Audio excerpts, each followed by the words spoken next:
Thank you for joining us tonight. Nice to see such a large, engaged crowd, and we look forward to our lecture and discussion tonight. My name is Darren Dochuk. I'm on the faculty here at the John C. Danforth Center on Religion and Politics, and on behalf of Marie Griffith, our director, and the entire faculty and staff, we'd like to welcome you to the keynote lecture of our conference, which has been running through today and will continue until Saturday morning. The conference titled Beyond the Culture Wars, Recasting Religion and Politics in the 20th Century. And this is really one of the central features of the conference, and we're all looking forward to hearing what Professor James Kloppenberg has to say. And it really is a tremendous pleasure and a privilege to introduce our keynote speaker this evening. Now, on our website, perhaps you've visited the Danforth Center website, you will see our kind of statements of purpose really upfront and bold, and there are at least 4 of those, and I'm going to highlight those tonight. First of all, they are to foster rigorous scholarship.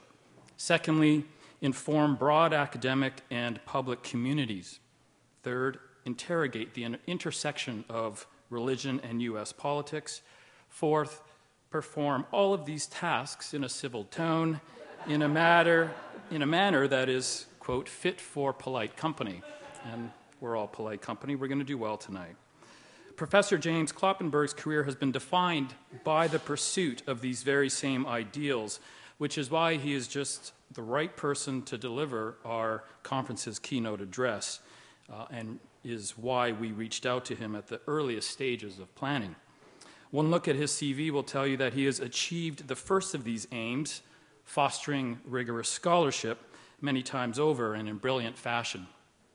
Kloppenberg has been the Charles Warren Professor of American History at Harvard since 2008.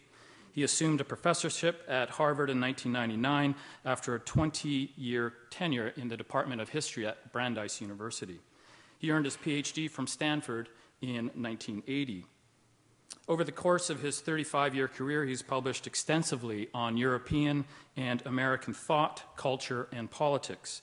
His first major book, which established his reputation as the leading intellectual historian of the progressive era, was titled Uncertain Victory, Social Democracy and Progressivism in European and American Thought, 1870 to 1920, published by Oxford University Press in 1986. A path-breaking comparative study of philosophical and political discourse in France, Germany, Great Britain, and the U.S., Uncertain Victory forced historians on this side of the Atlantic to appreciate American theorists and activists, from William James to Walter Rauschenbusch, in cross-border contexts. From out of Kloppenberg's study, deemed a tour de force by one esteemed critic, by another an exemplary analysis of a formidable topic, emerged a riveting, explosive world of ideas that a generation of historians subsequently took up for their own active inspection. Kloppenberg, in essence, helped invent a new genre of transatlantic intellectual and political history, one that has continued to generate our most important books. His peers indeed took notice of his innovation and awarded him the Merle Curdy Prize, issued by the Organization of American Historians for the best book in intellectual history. He was also nominated for the Pulitzer Prize. Kloppenberg followed up on this foundational work by authoring a stunning range of article and book-length texts. The books include The Virtues of Liberalism, published by Oxford University Press, A Companion to American Thought, co-edited with Richard Whiteman Fox, and published by Blackwell, and most recently, Reading Obama, Dreams, Hope, and the American Political Tradition, published by Princeton University Press. The articles include several pivotal pieces in the Journal of American History, reviews in American History, Modern Intellectual History, and discipline-shaping volumes such as The Democratic Experiment, New Directions in American Political History. Really an outstanding state-of-the-field collection published by Princeton in 2003. In these and numerous other essays, articles, chapters, and reviews that extend his resume, Kloppenberg has demonstrated the precision and analytical breadth and sense of timing required of anyone who desires, as he does, to shape and reshape his field. We can look forward to seeing his rare skill set on display in forthcoming books, Tragic Irony, The Rise of Democracy in European and American Thought, and the American democratic tradition, Roger Williams to Barack Obama. Kloppenberg has also demonstrated a skill for reaching multiple publics, the second of our shared goals. Both in and beyond his academic writing, he has assumed the task of educating people in the long histories of political thought and nudging them towards truths about citizenship that he holds dear. Both nuanced and animated, richly textured and provocative, the virtues of liberalism is indicative of this quest in the way it endorses spirited discourse about the ideas that underpin our society and the need to reanimate them through vigorous collective engagement. Kloppenberg's most recent works have embraced the same burden of informing and inspiring readers. Clearly, he labors from a profound sense of vocation as a humanist to uplift his society through application, not just cogitation of high ideals. No wonder his writing has been embraced by wide audiences and disseminated through popular periodicals like Newsweek, the Boston Globe, and Commonweal. And no wonder his resume is filled with fellowships and academic awards from agencies that take this big picture seriously. The Danforth and Whiting Foundations, for instance, as well as the National Endowment for the Humanities, American Council of Learned Societies, and Guggenheim Foundation. It goes without saying then that Professor Kloppenberg has long devoted himself to examining the intersection of religion and U.S. politics, the third of our shared ambitions. An intellectual historian at heart, Kloppenberg nevertheless sees ideas, religious ones included, as generative in political processes. Politics, in his estimation, is not merely the byproduct of interest or bald application of power. It is, and should be, an outgrowth of intellectual grappling with our greatest philosophical traditions. As evidenced in his book, Reading Obama, and as we will hear tonight, our president makes little sense, in fact, when such grappling does not factor in. To understand Obama, he asserts we need to take seriously the strands of philosophical pragmatism, progressive liberalism, and Christian realism that have always informed this politician's worldview. In Kloppenberg's thick rendering of religion and politics, we are encouraged to value the life of the mind. Considering the cynicism that clouds our current politics, this, I think, is a healthy and refreshing reminder. Finally, in all of his endeavors, Kloppenberg has strived for that civil tone and polite company that we highlight here at the center. Besides the fact that he is a Boston Red Sox fan, suggesting some vulnerability where civil-mindedness is concerned, Kloppenberg's record of vocation indicates that he is someone who speaks with conviction but also empathy and immense generosity. His teaching record is one sign of this, having lectured across Britain and Europe and occupied prestigious professorships in Cambridge and Paris. He has also won several teaching awards at Harvard, including the Joseph R. Levinson Memorial Teaching Prize for Senior Faculty, as voted by Harvard's undergraduate council. In between, he has found time to speak at elementary and secondary schools in and around Boston, help with teacher training programs, and sit on college boards. And he sits on Wellesley's College Board of Trustees. His service, a second sign of a generous spirit, is just as expansive and diverse. Besides presiding over his parish pastoral council, he has also chaired faculty senates, tenure boards, and helped guide countless fellowship award and editorial committees. Professor James Kloppenberg is, in short, proof that the civic virtues he has written so thoughtfully and thoroughly about for the past 3 decades, virtues that we at the Danforth Center seek to encourage and to uphold, are alive and well, and no hazy, abstract, or antiquated things. It's an honor to have him speak to us this evening. Please help me welcome Professor James Kloppenberg.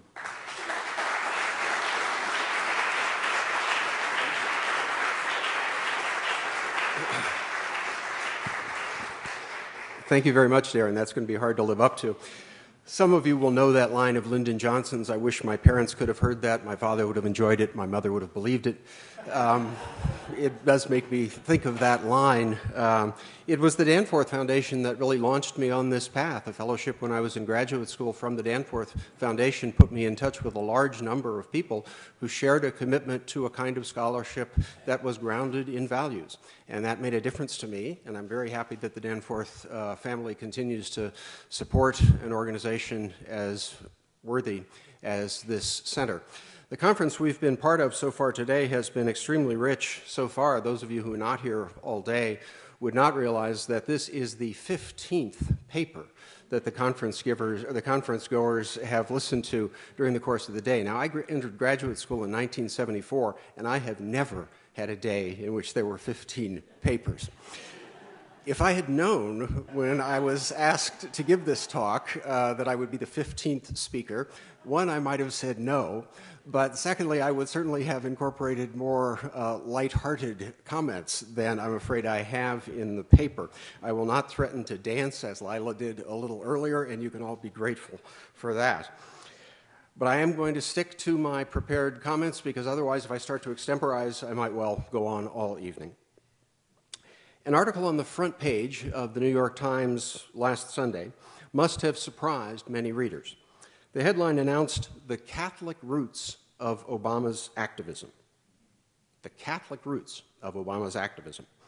The article detailed Obama's experience as a community organizer in the Developing Communities Project, sponsored and funded by the Catholic Archdiocese of Chicago. As Obama himself has said many times, doing that work shifted his interests away from a career as a writer and toward law and politics. After Obama graduated from Columbia in 1983, he worked briefly in New York City before he accepted a job working out of a cramped basement office in Holy Rosary Parish on the south side of Chicago. Harold Washington had been elected as the first black mayor of Chicago, but that made little difference in the lives of the people Obama and his fellow organizers were trying to help. For community organizers, disillusionment and cynicism are occupational hazards. What kept Obama plugging away, he later wrote, was the dedication of the people he got to know in the Catholic Social Services Network. Looking to expand that network, he began contacting ministers in Chicago's black churches, and that effort brought him to Jeremiah Wright and the Trinity United Church of Christ. There, Obama observed Wright's combination of Christian ethics and political activism, a hybrid with roots stretching back to the black church in the rural South and the social gospel in the urban North. Impressed by the commitment of Catholics and Protestants who devoted their lives to working for Chicago's dispossessed, Obama began to think about his own lack of community, his own rootlessness. His anthropologist mother had valued the great books of multiple religious traditions. She had read with her children a range of texts, including the Bible, the Quran, and the Bhagavad Gita. Although she described herself as spiritual, she had no religious affiliation. She sent her son to 2 different Catholic schools while they were living in Indonesia, but Obama recalled having had no religious experience himself growing up. As those of you who have read Dreams from My Father, Obama's remarkable memoir, already know, all of that changed when Obama began attending Jeremiah Wright's Trinity Church for his own reasons, which were quite different from the strategic calculations that had led him to the church in the first place. Initially intrigued by the blending of African American, and Christian cultural themes in the services at Trinity Church, Obama one Sunday found himself slipping into a reverie that linked Wright's congregation to the struggles of oppressed people, stretching from the wandering Israelites to enslaved Africans to the impoverished people that he had gotten to know in Chicago. Wright's sermon that day was a highly charged plea on behalf of what he called the audacity of hope. Not only did the service move Obama to tears, it convinced him that he had finally found in Christianity a spiritual home of his own. He would remain, in his words, a Christian and a skeptic. A Christian and a skeptic. That combination strikes many Americans, both believers and non-believers, as unusual, perhaps even incoherent, and exploring it will be one of my goals this evening. Jeremiah Wright later told Obama's biographer, David Remnick, that Obama came to him looking not only for a social gospel, but also, in Wright's words, for a faith that doesn't put down other people's faiths. At Trinity, Obama found a form of pluralism that resonated with his own respect for multiple religious traditions. One of the reasons that New York Times headline surprises people, of course, is that most Americans today do not associate Catholicism with Obama's kind of social activism. Most of the news stories in recent years, and for very good reasons, have concentrated on the conservatism of the Catholic Church, particularly on the official Catholic opposition to contraception, abortion, and same-sex marriage, and on the cover-up of the abominable child abuse scandal. During the last year, though, that focus has begun to shift, and the election of Jorge Mario Bergoglio, the first pope from the Southern Hemisphere, is the reason why. 1 year after he was the surprise pick of the College of Cardinals, Pope Francis is everywhere. Time magazine named him Man of the Year. The New Yorker devoted a long, detailed cover story to him. Notwithstanding the Pope's radical critique of capitalism, which a right-wing American pundit called pure Marxism, the flagship magazine of global free enterprise, The Economist, did a profile of Francis that was surprising not only for its length, but for its respectful tone. And finally, the editors of Fortune magazine recently named Francis #1 in their ranking of the world's 50 greatest leaders. By contrast, the leader of the world's most powerful nation, Barack Obama, just a year and a half after he was reelected to a second term, did not make the list. So we meet here to discuss moving beyond the culture wars at a somewhat peculiar moment in American politics and popular culture. The Pope, who excoriates the worship of money and the dictatorship of the market, is widely celebrated for relinquishing the splendor of the papal apartments and the luxury of limos for a modest guest house and a late model Renault. The President of the United States, a moderate who enacted a very modest scheme of health care devised by the Heritage Foundation and first enacted in Massachusetts by Mitt Romney, is denounced as a socialist, not only because of Obamacare, but because he has had the audacity to suggest raising the taxes of the wealthy and raising the minimum wage. And when I proposed a title for these remarks to Darren, when I proposed Barack Obama and the Paradoxes of Progressive Christianity, I had no idea just how deep those paradoxes would seem by late March of 2014. One progressive Christian, Pope Francis, is hot. Another progressive Christian, Barack Obama, has favorability ratings so low that many Democratic candidates are asking him to stay away from their electoral campaigns. And the editors of Fortune decided that as a world leader, he ranks below a Yankee shortstop who played 17 games last year and the coach of the Johns Hopkins swim team. Now, I realize that leaving Obama off the Fortune list was a stunt. It was a way for the magazine to attract attention to its annual list of billionaire CEOs and a few glamorous philanthropists. It was as if U.S. News had left off Princeton or WashU from its list of America's best universities. And yet I think there's something more to it than that, and I'll get back to that. Well, the title of our conference is Beyond the Culture Wars: Recasting Religion and Politics in the 20th Century. I think the meaning of that title is ambiguous, and although I haven't talked with the organizers about it, I suspect that ambiguity is deliberate. As Darren suggested this morning, the phrase might be understood to suggest that we have now moved beyond what James Davidson Hunter and later William Bennett called the culture wars, so we should get over it and stop thinking inside those sterile binaries. Alternatively, the phrase might be taken to mean that we need to rethink the history of American politics and religion in the 20th century so that our analysis as scholars can move beyond the culture wars. And several of the papers today suggested that that was indeed the case. Regardless of which meaning one chooses, though, I'm going to do what people who are invited to deliver a keynote address probably should not do. I'm going to suggest why one might want to question all the meanings embedded in the title of the conference. To do that, I want to examine two figures, Pope Francis and Barack Obama, who don't fit the categories of the culture wars. In my concluding remarks, I'm going to do something else I probably should not do, and that is to take issue with my friend David Hollinger, who delivered the keynote address at the last conference that the Danforth Foundation sponsored. Given that Andrew Preston said the spirit of David Hollinger is hovering over the proceedings of the conference, and given how many of his colleagues, former colleagues, and former students are here, I do that with some temerity.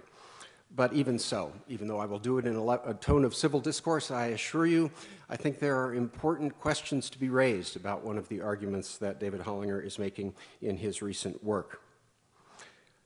In the paper that Hollinger delivered here, he presents an impressive array of evidence concerning churchgoing in the United States, which he interprets as a clear indication of the continuing decline of religious belief among Americans, particularly among well-educated Americans like everyone in this room. Hollinger contends that the process of secularization, so clearly evident in Northern Europe, is actually continuing here too, despite the fact that a vast majority of Americans still say they believe in God. I've read several drafts of Hollinger's paper because it will appear in a volume of essays that I'm co-editing, a volume that will be called The World of American Intellectual History. And so it's been much on my mind. I'll conclude these remarks by raising a few questions about that argument. So, Pope Francis, President Obama, and Professor Hollinger. I had hoped last night that I had cut down my remarks to the point where I could keep them under about 50 minutes, but the discussions today were so rich that I've built back in probably most of what I took out. So I'm going to take most of the hour that Darren and Marie said that I could have. Well, several features of the new Pope's words and deeds deserve our attention in this conference. First, it's worth emphasizing that Francis has not yet shown any interest in altering church doctrine. Full disclosure, in the spirit of Helen Gaston's comments earlier today, I am, as Darren mentioned, an active member of a Catholic parish, actually the Catholic parish where the reform group Voice of the Faithful was founded 10 years ago when I was the head of the parish council. The current chair of that group is a longtime friend, a man I coached baseball with and used to play basketball with. I belong to several groups of dissident Catholics who oppose the Church's stance on issues of sexual morality and who advocate allowing women to become priests and allowing all priests to marry, women as well as men, gays as well as straight. So I'm hardly a disinterested observer. I have a dog in this fight, and I share the disappointment of many Catholics on the left that Francis has not signaled any changes in that domain. But I also share the sense of satisfaction among such dissidents that the Pope has quite explicitly recommended paying more attention to the problems of unbridled greed and persistent poverty than to the issues that obsessed his predecessors. Francis's decision to remove the ultra-Orthodox Cardinal Raymond Burke, the former Archbishop of St. Louis, is one sign of that change. The Pope's denial that he is in a position to judge the lives of homosexual priests is another. His lengthy exhortation, Evangelii Gaudium, released last November, is perhaps the most striking of all. I think it might be considered the opening salvo in a new battle in the culture wars. Although I suspect that all of you are familiar with some of the words that were widely quoted from that document when it appeared last November, I want to read a few passages to give you a clearer sense of two of its particular features. First, consider this paragraph from chapter 1. The great danger in today's world, pervaded as it is by consumerism, is the desolation and anguish born of a complacent yet covetous heart, the feverish pursuit of frivolous pleasures, and a blunted conscience. Whenever our interior life becomes caught up in its own interests and concerns, there is no longer room for others, no place for the poor. Now, that lament might seem familiar, even predictable, a refrain intoned by all Christians who've ever thought about the conflict between material goods and the Beatitudes. But consider just the section headings of chapter 2. No to the economy of exclusion. No to the idolatry of money. No to a financial system which rules rather than serves. No to the inequality which spawns violence. In short, Francis rejects the legitimacy of just about everything that has been taken for granted about the capitalist system for the last 4 decades. The Pope describes the accelerating increase in inequality throughout the world as indefensible according to Christian principles, principles that trump the supposed laws of economics. To make his case even more explicit, the Pope continues, we can no longer trust in the unseen forces and the invisible hand of the market. Growth in justice requires more than economic growth. It requires decisions, programs, mechanisms, and processes specifically geared to a better distribution of income, the creation of sources of employment and an integral promotion of the poor, which goes beyond a simple welfare mentality.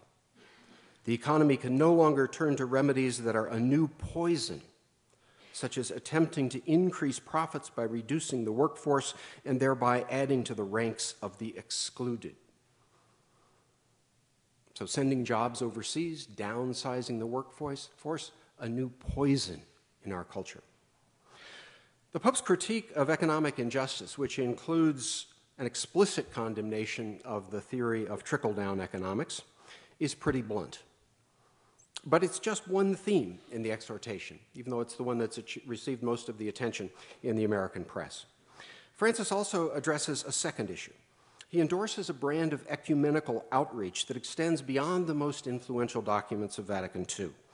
Not only does Francis call for greater cooperation and mutual understanding among all Christians, Jews, and Muslims who share, as he points out, a common heritage, he extends the plea for dialogue to other religions and perhaps even more surprisingly to another community to which the Catholic Church has not always spoken generously, the community of agnostics and atheists.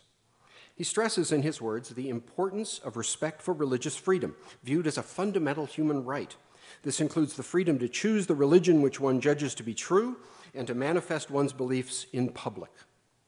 Now, this healthy pluralism, to use Francis's phrase, one which genuinely respects differences and values them as such, does not entail privatizing religions in an attempt to reduce them to the quiet obscurity of the individual's conscience or to relegate them to the enclosed precincts of churches, synagogues, or mosques.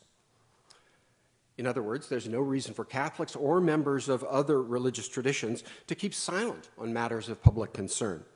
Indeed, speaking out is exactly what Francis is doing in his exhortation. It's just not the sort of intervention that people expect from a Catholic member of the hierarchy in this stage of our history. Francis elaborates the 21st century church's commitment to toleration in these words. As believers, we also feel close to those who do not consider themselves part of any religious tradition, yet sincerely seek the truth, goodness, and beauty which we believe have their highest expression and source in God. We consider them as precious allies in the commitment to defending human dignity, in building peaceful coexistence between peoples, and in protecting creation. Finally, Francis pointedly embraces the idea of a special encounter between what he calls believers and non-believers, who should be able to engage in dialogue about fundamental issues of ethics, art, and science. This, too, he concludes, is the path to peace in our troubled world. Of course, we don't know yet how many of those words come from Francis himself and how many of them come from another member of the Vatican team. But the thrust of the exhortation is unmistakable, and it constitutes a striking departure from the emphasis of popes in the last several decades. It marks a return to the ecumenical spirit of Vatican II, and for that reason, progressive Catholics have found it as invigorating as conservatives have found it disappointing.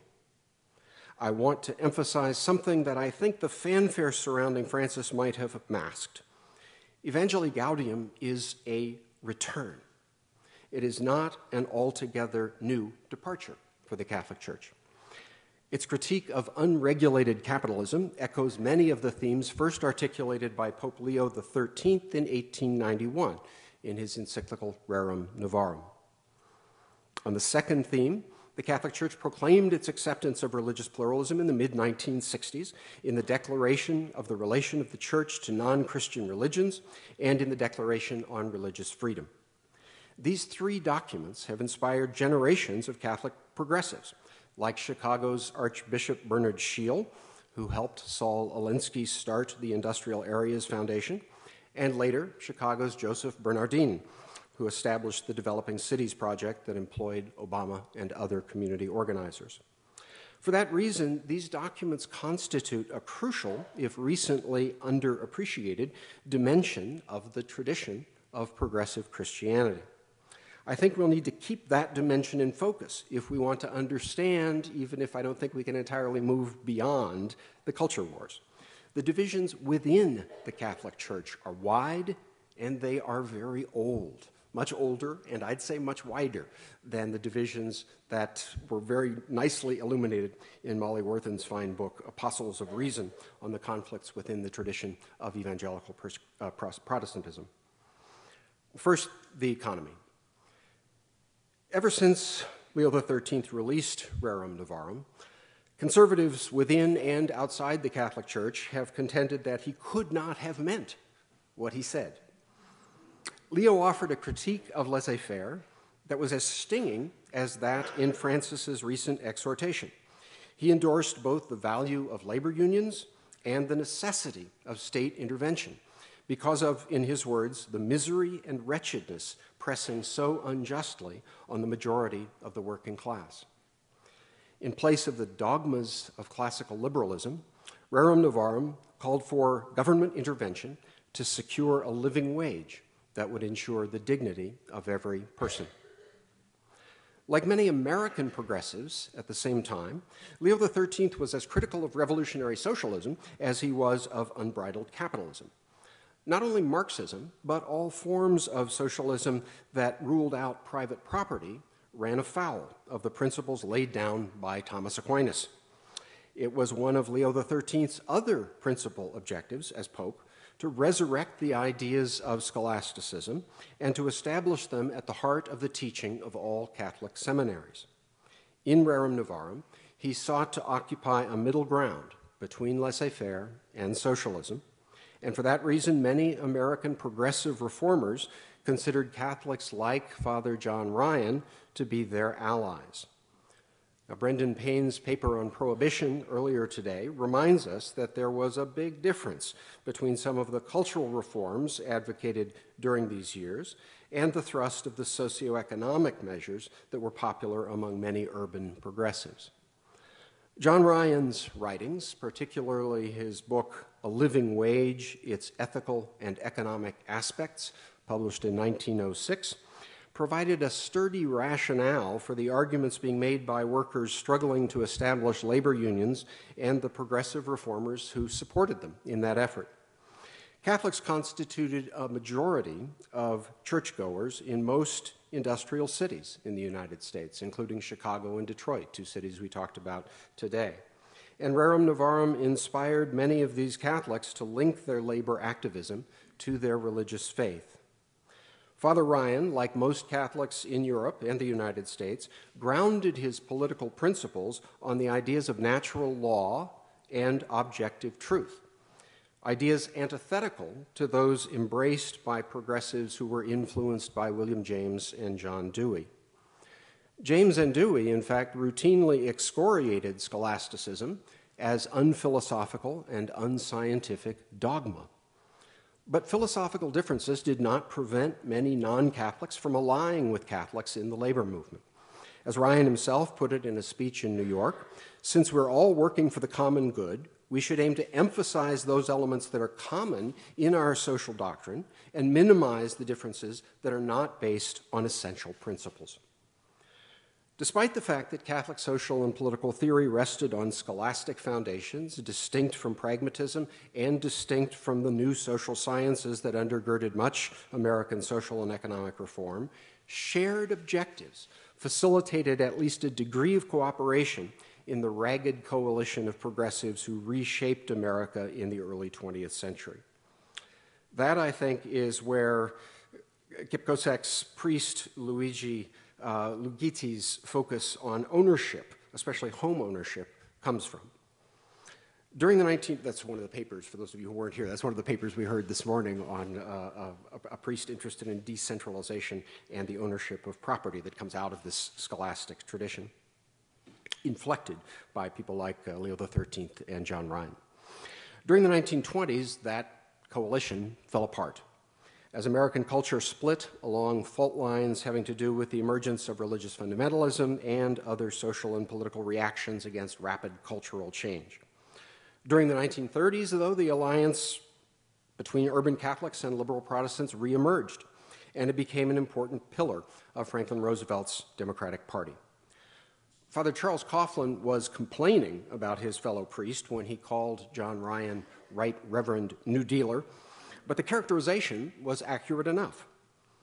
It was only in the late 1960s and 1970s, for reasons having to do with issues other than labor organizing and economic equality, that American Catholic workers began to gravitate toward the Republican Party.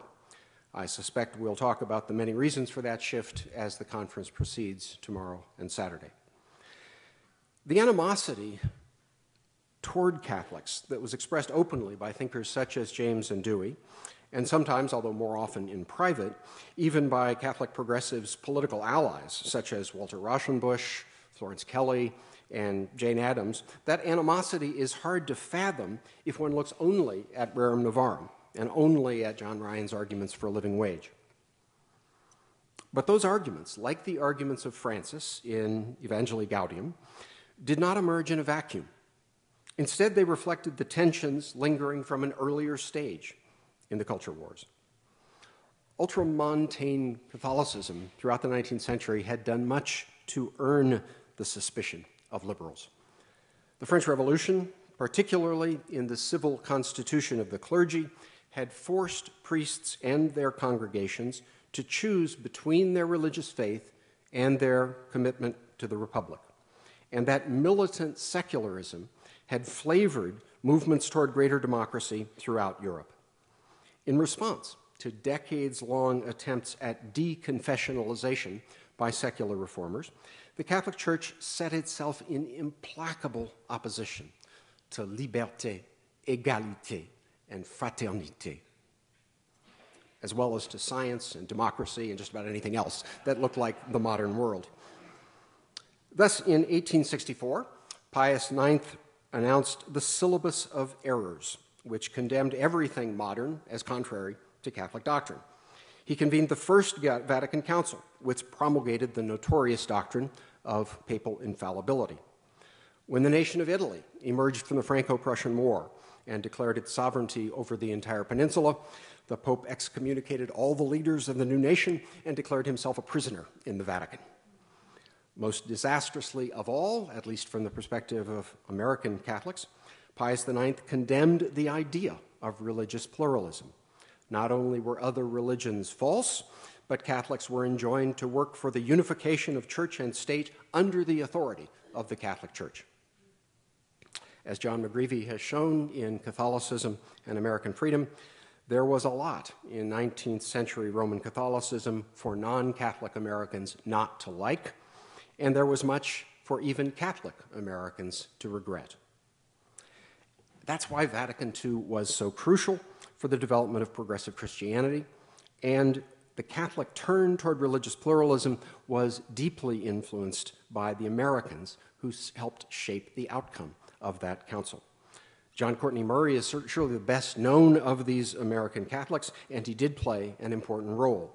But Murray was just one among the many clerics and lay advisors at Vatican II who first advanced an argument that has since become a staple in the sociology of religion.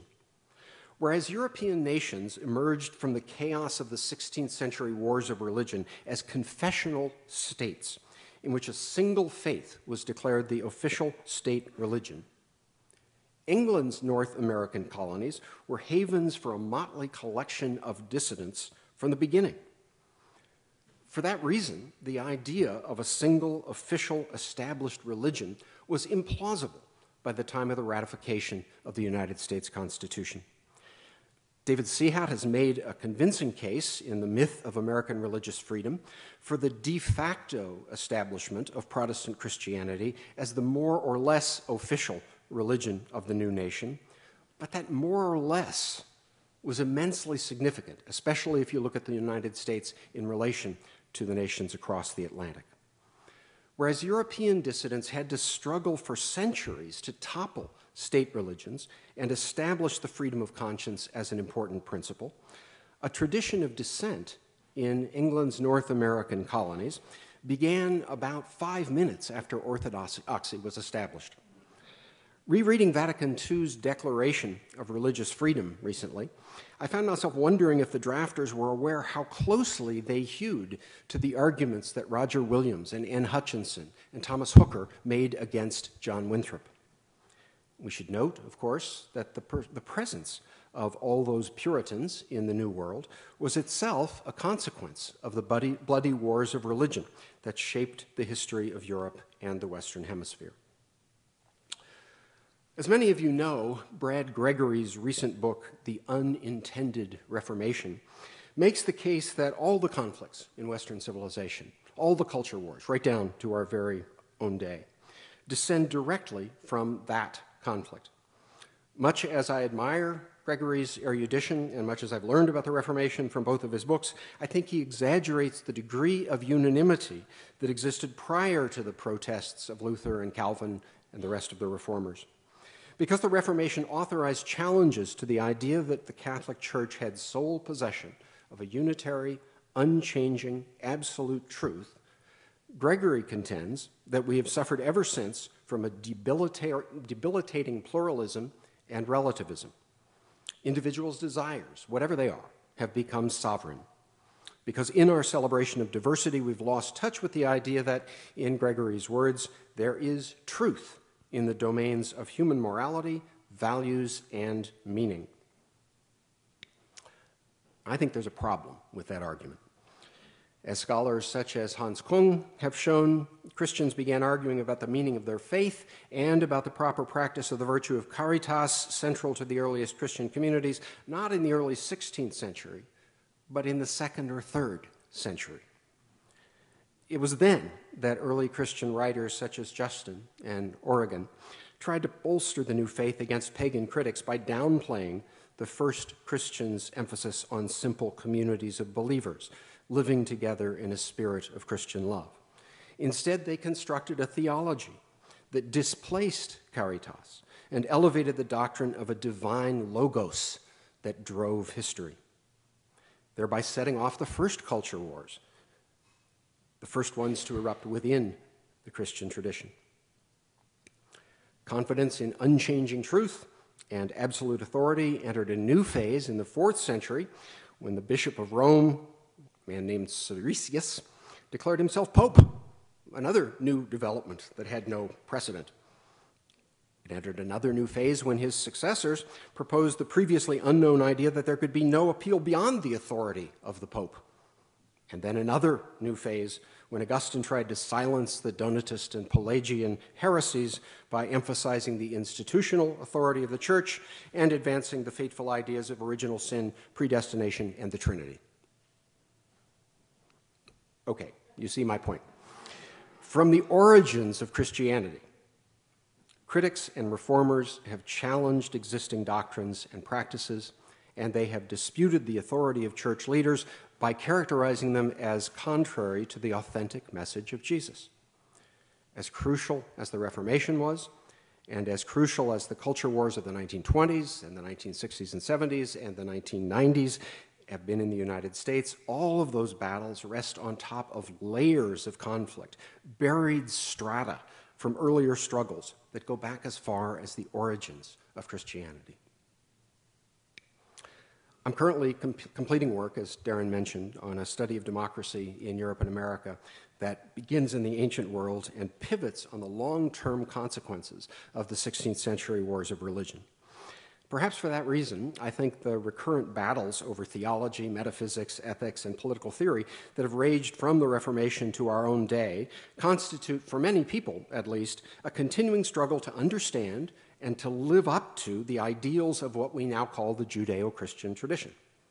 Our history has been a series of culture wars between the living spirit of caritas and its degradation and deformation into absolutist dogmas of various kinds. If believers were to place next to the central virtue of caritas another Christian virtue, humility, as it was manifested in, say, the lives of Erasmus or Francis of Assisi, they might be less inclined to claim sole possession of the truth or to reject the ideas and practices of people who disagree with them. Cultivating such a disposition might make all of us, whether we are religious or not, somewhat less sure of ourselves and of our own grip on the truth. Well, ever since Vatican II, at least some parts of the Catholic Church have been moving in that direction, in fits and starts, hardly in a straight line. Vatican II officially acknowledged both the legitimacy of diversity and the separation of church and state.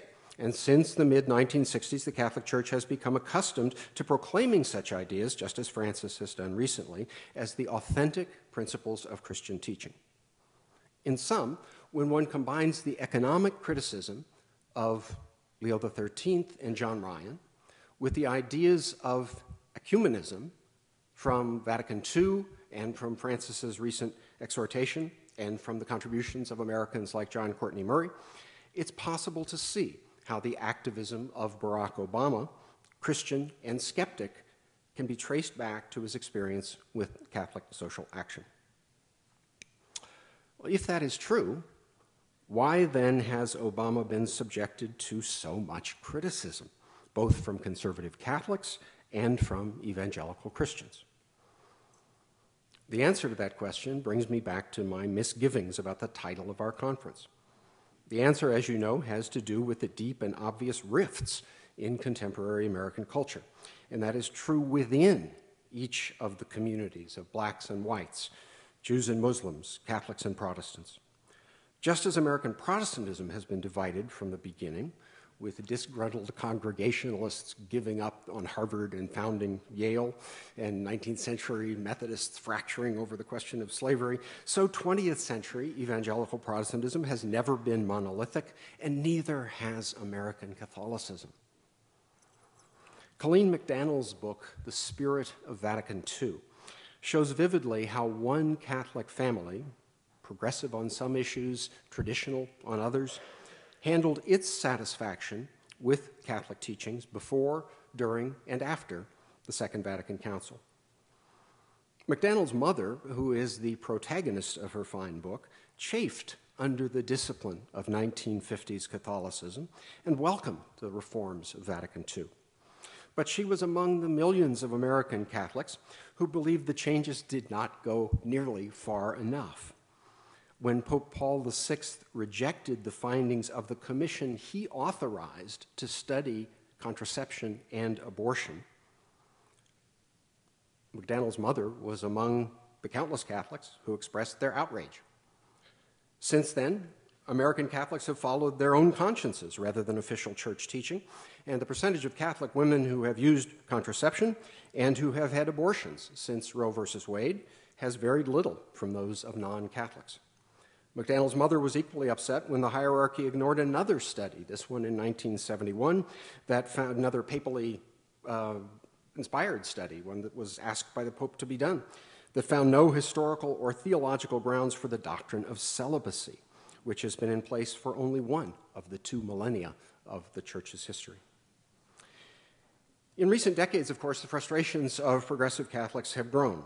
When Cardinal Joseph Ratzinger helped John Paul II tug the Church back toward pre-Vatican II forms of worship, and when, as his successor, Benedict XVI, Ratzinger disciplined wayward priests and nuns who deviated from orthodoxy or who condemned the Church's response to the exposure of child abuse, millions of Catholics protested and many left the Church.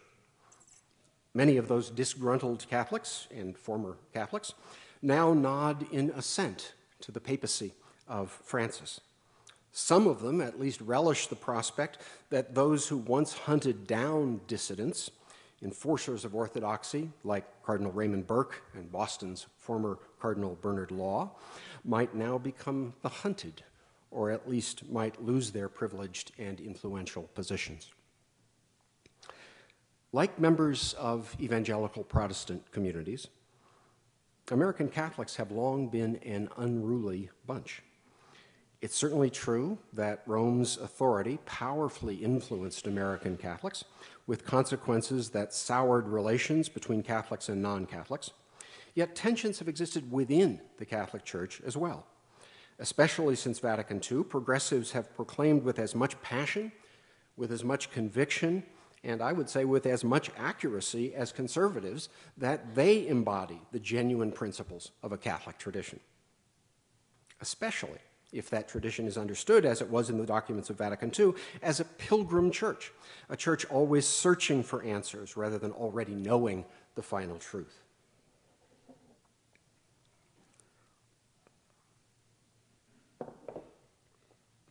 Well, that was the kind of Catholicism that Barack Obama encountered in Holy Rosary Parish, and that is why he was drawn to the people he worked with there.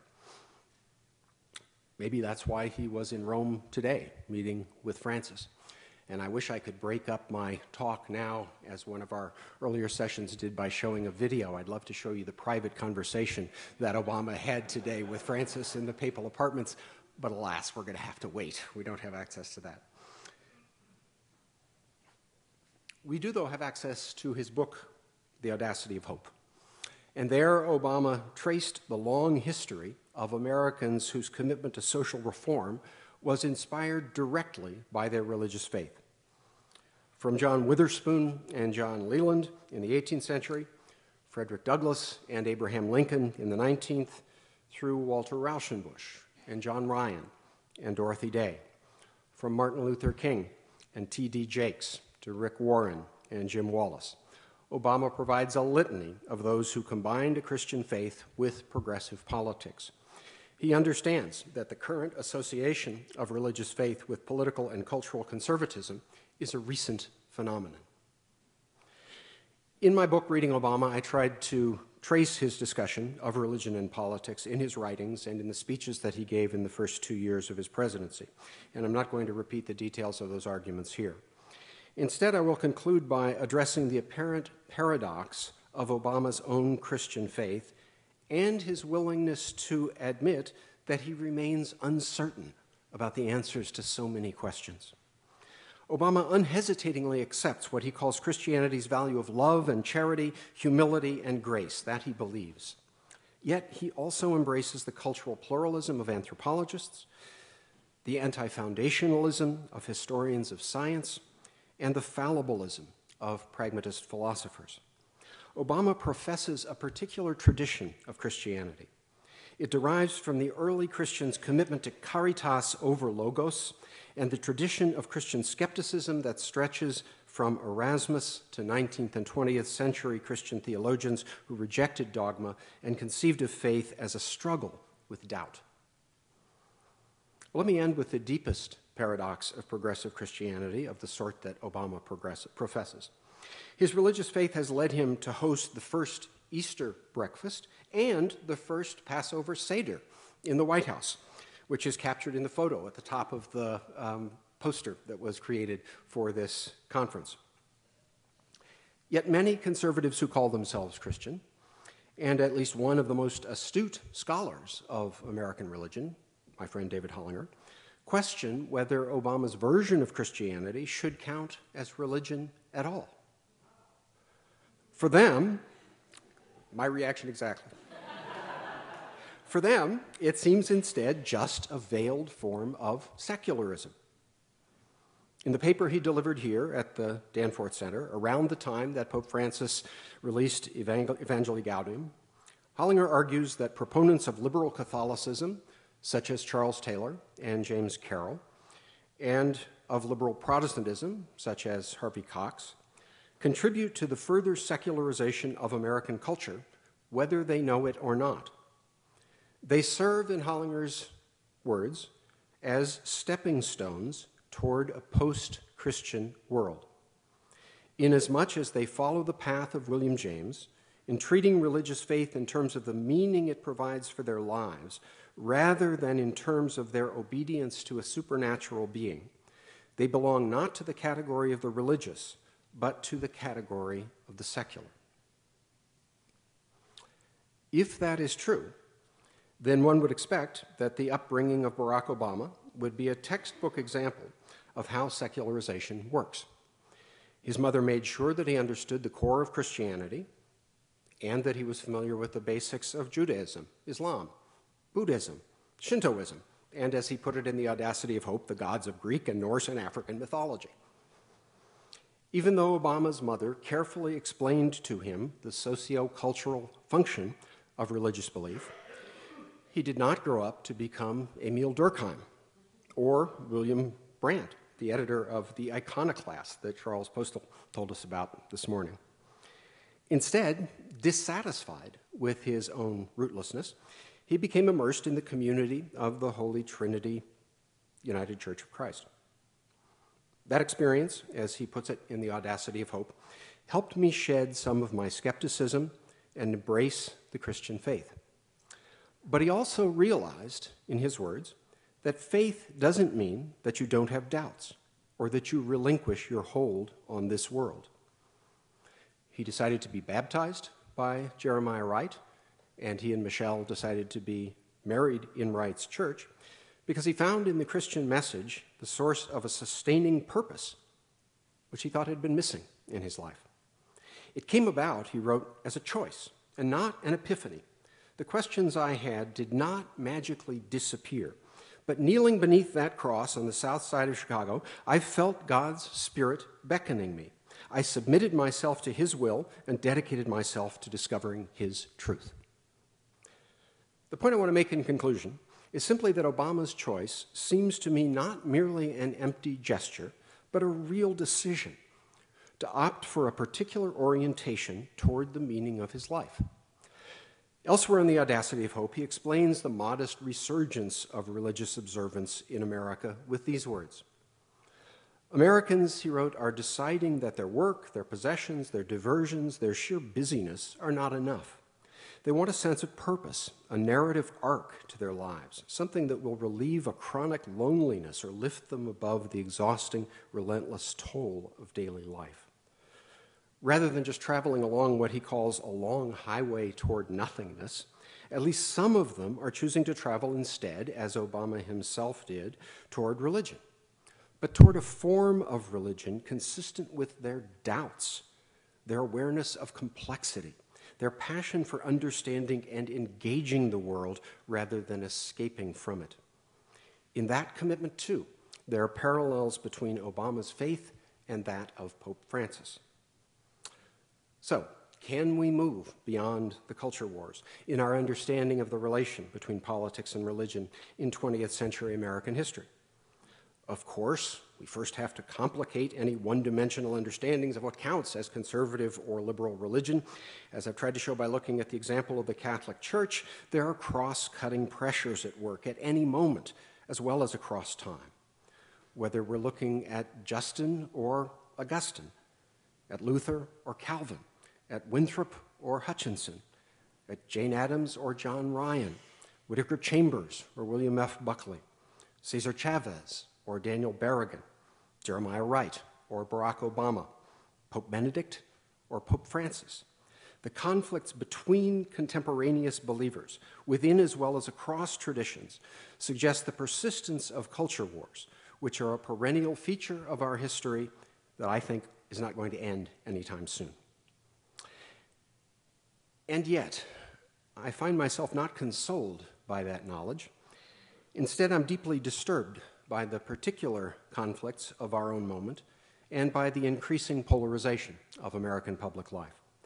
I think it reflects not merely the willingness of wealthy right-wingers to fund those fanning the flames of the culture wars. I worry that it suggests the return of the deepest divide in American history, one that threatens the fragile ethic of reciprocity on which democracy itself rests. My study of democracy concentrates on not only the ideas of democracy, although that is central to the book, it also shows the devastating and long-lasting effects of civil war, particularly the 16th century wars of religion, the English Civil War of the 17th century, the Civil War that the French Revolution became in the 1790s, and closer to home, the disastrous effects of the United States Civil War. Although that war did end slavery, and the Civil War amendments ostensibly secured equal rights for all Americans, it was, of course, not enough. The end of Reconstruction reestablished the subjugation of many of African Americans. It enshrined white supremacy, and it cemented the conviction of many Americans, North and South, that the United States would remain a white man's country, even if the Confederacy had been defeated. The increasing sharpness of the partisan divide in national elections since the 1970s, the resurgence of Confederate symbols and slogans in recent decades, seem to me not harmless expressions of nostalgia, but signs that racism and xenophobia remain treasured values for many Americans. The unprecedented lack of respect accorded to Barack Obama in Congress and in the news media, including but hardly limited to that decision by the editors of Fortune magazine, likewise signals the persistence of a sensibility that his election as president only inflamed. Many of those who share that sensibility see the struggle to preserve white supremacy as part of a broader campaign against ideas such as a progressive income tax, economic regulation, insurance against unemployment and old age, and against the idea of international cooperation. It's clear that many on the political left and many scholars contend that only those who renounce religion are capable of thinking for themselves. Only they are capable of battling the particularly virulent forms of hatred that tarnish some varieties of American conservatism. But I think that judgment is mistaken. It rests on a misunderstanding of the nature of much religiosity in the contemporary United States, as well as throughout American history. Many American believers have been seekers and skeptics, not defenders of dogma and exclusion.